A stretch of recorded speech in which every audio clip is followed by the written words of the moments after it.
अदा सिंधी हिकिड़े सवाल जो जवाबु ॾियो।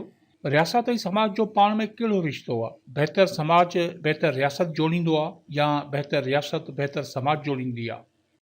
अदा हाल त ॾुढे पूरे आहिनि, पर अधु सवाल पुछण लाइ एॾी महिनत कई आहे त ॾुटाए खर तूं बि पक।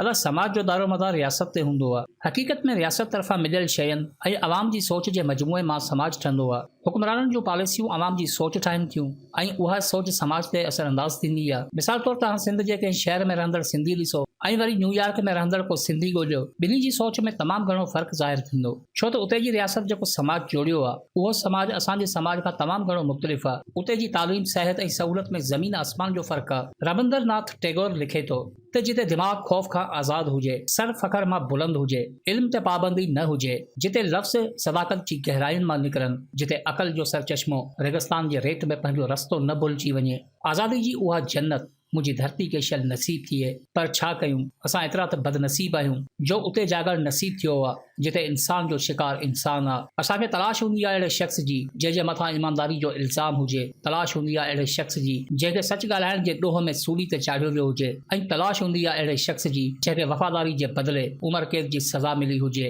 अहिड़ी बंजर ज़मीन किथे न हूंदी जिते वादनि ऐं दावानि जी यलगार हले पर पूरी कॾहिं बि न थी सघे।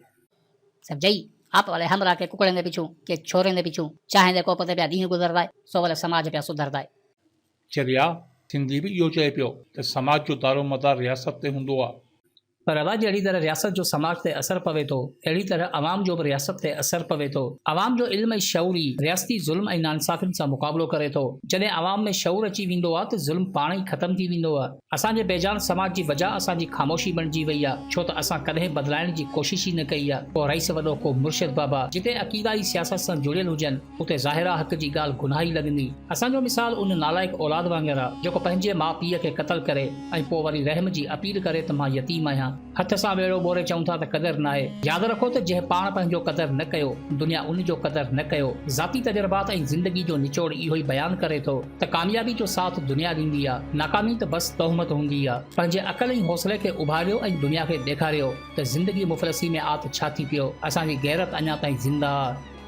अदा इहा तेरी ॻाल्हि सही आहे, पर कामोरे सॼी सिंध पट खा गए, बाक़ी रहिया केरु?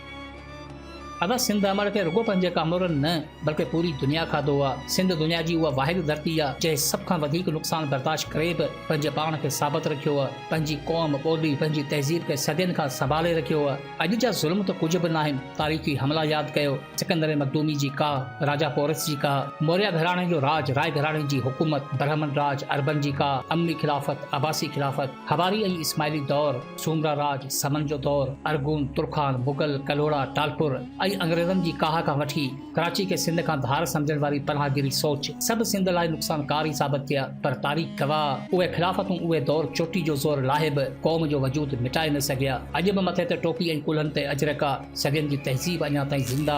ही मायूसी नफ़रतूं कमज़ोर कनि पयूं, ज़ुल्म अॻियां झुकण ते मजबूर कनि पयूं। असांजी ख़ामोशी असांखे इहो ई ॾिनो आहे, कॾहिं माउ जी झोली में लाश त कॾहिं ख़ुदकुशी जो माहौल ॾिनो आहे। अहसास जज़्बात ॼण ज़िंदा ई न आहिनि, जहालत जो ज़हर सरे आम ॾिनो आहे। अॼु दौर रुअण जो नाहे, कुझु करे ॾेखारण जो ज़मानो आहे। धरती खे मान ॾेई क़ौम खे जीआरण जो आहे। असांजी महरूमी असांजी वजह बणबी, असांजी गैरत असांजी फतह बणबी। यादि रखो त ज़ुल्म हमेशह ताक़त ते हलंदो आहे, पर मज़लूम हथां ख़ात्मो लाज़मी थींदो आहे। जे नमरूद फिरौन जहिड़ा बादशाह न रहिया त इन्हनि कामोरनि जी औकात कहिड़ी आहे। दौलत जी ऊंदहि में गर्क थी मासूमनि ते ज़ुल्म करण वारा, यादि रखो त न दौलत तव्हां वटि हमेशह रहंदी ऐं न ई महरूमी असां वटि रहंदी। कुदरत जे कानून ऐं वक़्त जी तब्दीली खां डिॼो, छो त जॾहिं क़ौम पंहिंजे पेरनि ते बीहंदी तॾहिं तव्हांजी गर्दन रोडनि ते हूंदी।